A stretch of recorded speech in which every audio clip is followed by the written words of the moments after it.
Bonjour, aujourd'hui je vais vous présenter mon projet d'achat d'une voiture.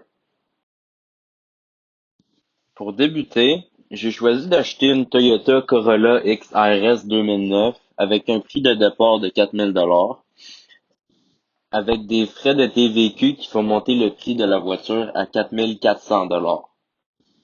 J'ai choisi une voiture de la marque Toyota parce que les voitures de la marque Toyota sont réputées pour être d'assez bonne qualité et pour être assez fiables.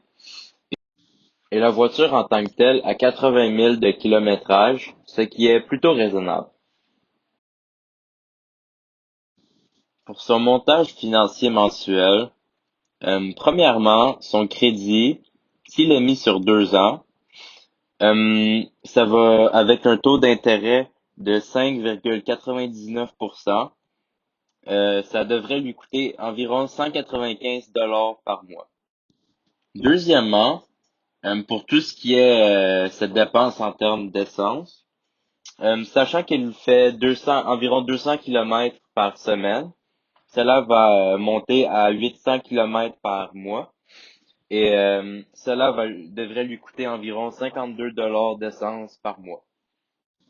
Troisièmement, pour ce pneu d'hiver qu'on doit changer environ aux 4 ans, s'il décide de payer une petite partie de ses pneus d'hiver à chaque mois, euh, ça devrait lui coûter 8,75 sachant que que 4 pneus d'hiver au début lui coûteraient environ 415,43 $. Quatrièmement, pour ces pneus d'été qui doivent eux aussi être changés aux 4 ans, avec un prix total de 312,18 $ pour les 4 pneus, s'il décide de les payer, d'en payer un petit peu chaque mois, ça devrait environ lui coûter 6,50 $ par mois. Cinquièmement, pour le changement d'immatriculation, qui lui coûterait en tout 227,57 $ pour à chaque année, euh, ça devrait lui coûter environ 18,96 $ s'il décide d'en payer une partie chaque mois.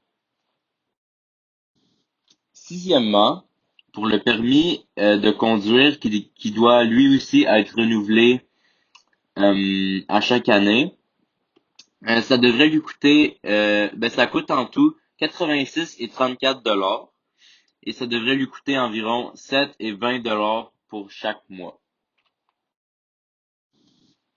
Septièmement, pour les changements d'huile qui se font faire à chaque 6 mois, ça coûte, pour un changement d'huile, ça coûte 69,95 $. Donc, si on multiplie ça fois 2, ça lui coûte 139,90 $ par année. Et s'il décide d'en payer une petite partie chaque mois, comme avec les autres dépenses, ça devrait lui coûter environ 11,66 $ par mois. Huitièmement, pour son plan d'assurance, ça va lui coûter 39 par mois. Il est aussi important de se rappeler que il espère garder un taux d'épargne de 10%, donc chaque mois, il devra mettre 80 de côté. Et finalement, pour le total de toutes ses dépenses et du taux d'épargne qui n'est pas vraiment de dépense, mais qui est quand même de l'argent qu'il devra mettre de côté, ça va lui coûter 418,14 $ par mois et il pourra se garder une marge de manœuvre de 367,03 sous par mois. Donc, pour finir, qu'est-ce que j'en pense de l'achat d'une voiture par mon ami?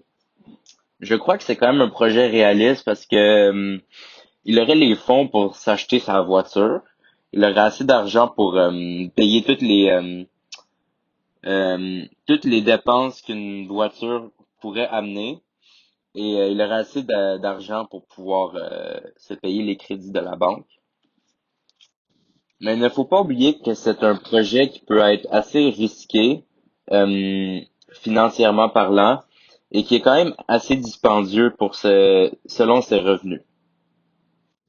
Selon moi, je crois quand même qu'il devrait peut-être attendre d'avoir un meilleur salaire ou faire plus d'heures à son travail. Parce que je crois que 300 dollars comme marge de manœuvre pourrait lui sembler beaucoup, mais si on prend en compte l'achat de nourriture et autres besoins essentiels, ou même si un imprévu survient comme un bris dans sa voiture ou autres imprévus, il se peut qu'il ait de la difficulté à gérer ses revenus et qu'il ait des difficultés financières.